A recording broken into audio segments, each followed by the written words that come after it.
2016 is almost over. Happy New Year's Eve, everybody. Thank God. On a worldwide level, 2016 was just like, why? And with Carrie Fisher's death just a few days ago, I mean, I just feel like let's just end it already. Bring 2017 on. So I wanted to talk about all the books I read this year and what I liked and what I didn't like and what I recommend and what I would never read again. So here we go. I had a goal this year to read 50 books. I read 79 books because that's just what I do. And every other year I read the Harry Potter series. I reread it.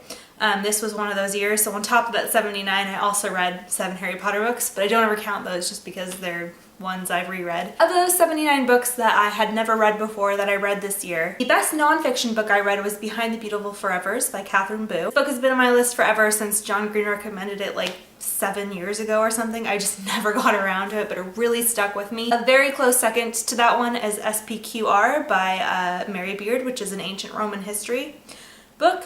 I really enjoyed reading that. I've always been fascinated with history and just really going back. She does such a good job with her research and just so much fun. I also read some Stephen Hawking books, which were interesting. Not really my thing, but interesting. And I really liked Carl Sagan's Pale Blue Dot, but overall the winner is Behind the Beautiful Forevers by far. Best fiction book I read this year was one that I just finished. A close second was Station 11, which I really enjoyed. But the best fiction book I read this year was one that people would probably assume I've already read, but I hadn't. It was Slaughterhouse-Five by Kurt Vonnegut.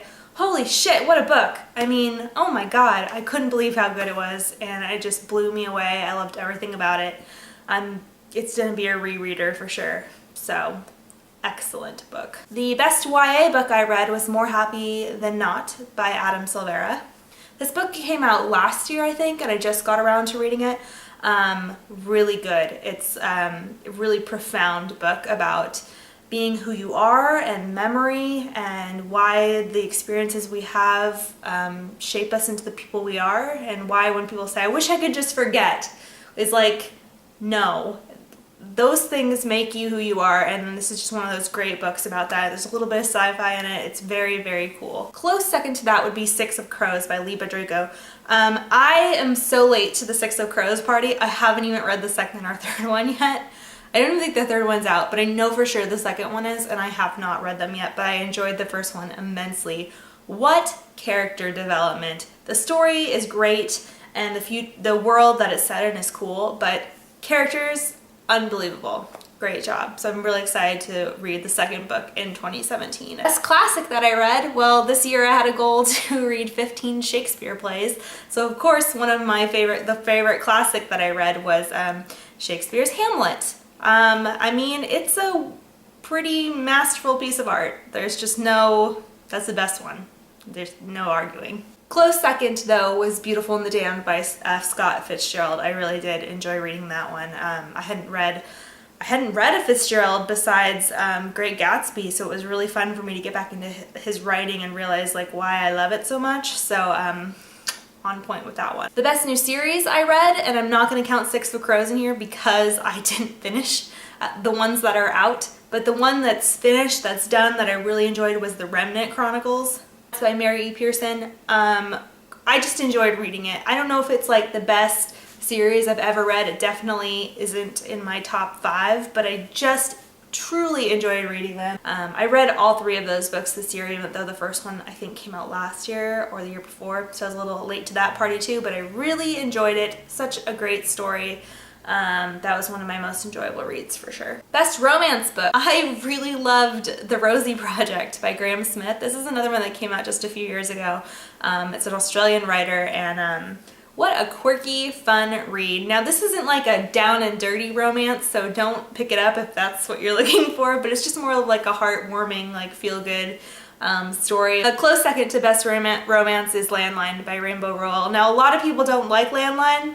I really liked Landline. It stuck with me for like a few days after I read it. I mean, I don't think anything Rainbow Rowell's done it will ever top Eleanor and Park. Eleanor and Park's just like a masterpiece, but I really liked Landline. I loved Georgie and I loved Neil, and the fact that I can still remember those names off the top of my head without even having to like really think about what that story was about.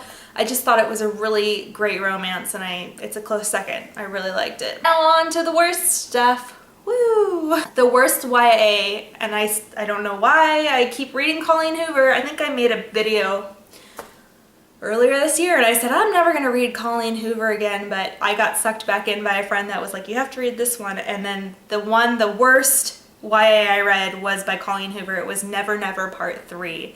Now Never Never, the first one, it's a three-parter, and she co-wrote it with someone else. And the first one is like intriguing enough. It's not like super good, but you're like, you know, that's a good story. I'm interested to see where this goes. And the second one, you're like, yeah, but this has an explanation, right? And then the third one is just like, oh, that's the explanation. We're going with that. Okay, that's how this ends. What a piece of shit book. I said I was gonna not read any more Colleen Hoover, but I had to read that one because I'd read the first two, and I was like, I just want to know how it ends. It ends badly.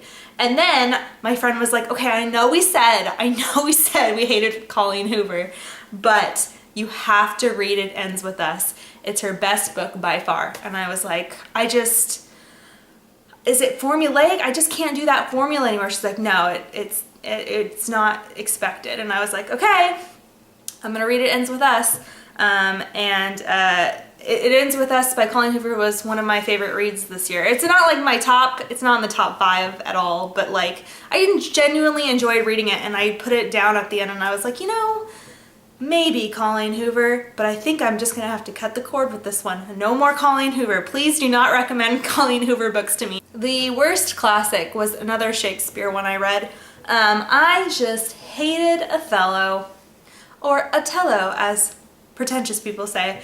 Othello to me was like, just, why is this happening? I couldn't, you know, normally I get like, even if it's a bad story, like the writing's still good and it's still Shakespeare, but like this one I was like, this is number like 13 for me of Shakespeare this year. I've had a fucking enough of these shitty dudes assuming shit about women, and I just, you know, you don't just murder your wife that you trust and love because somebody who's a total fucking asshole says that, yeah, she's sleeping with fucking Cassio or whatever. I don't even know if that was right. But anyway, Othello was my least favorite classic this year.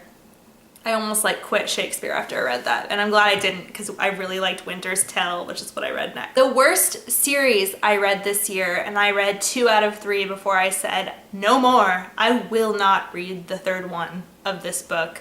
And this might be an unpopular opinion because they're pretty popular books, but I fucking hated The Red Queen by Victoria Aveyard. I'm sorry if you liked it. I hated it. I hated Mare. I hated all the characters. And this isn't one of those books like The Great Gatsby where you're like, it's okay to hate them because it has this deeper meaning and you're supposed to not like the characters. And it's like, no, this is YA. And you know, it's okay to read a book where I don't like characters, but where everybody is so fucking insane and no decisions they make sense. And like this world that they're in is stupid, and all the side characters, nobody's developed except for the main character and the main dude, and I'm just so fucking over that shit. Like, develop your characters, okay? And finally, the one, and this is just a category I made up, the one I'm still confused about, and I think we can all agree that that would be The Cursed Child, because I have feelings about that book, and I'm still not sure how to feel. And I keep thinking, God, I need to just reread it. You know, I think I'll get a better idea once I read it twice, but I'm scared. I'm legitimately scared to pick up The Cursed Child again. That was 2016.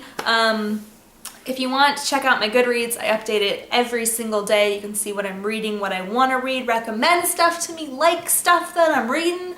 I'm all about the book discussion, so please check that out. I'll put a link below, and I hope you all have a really nice New Year's Eve, and let's get this fucking year over with. Bring on 2017. I think we're all ready for something. Anything but what just happened. Let's just put it behind us.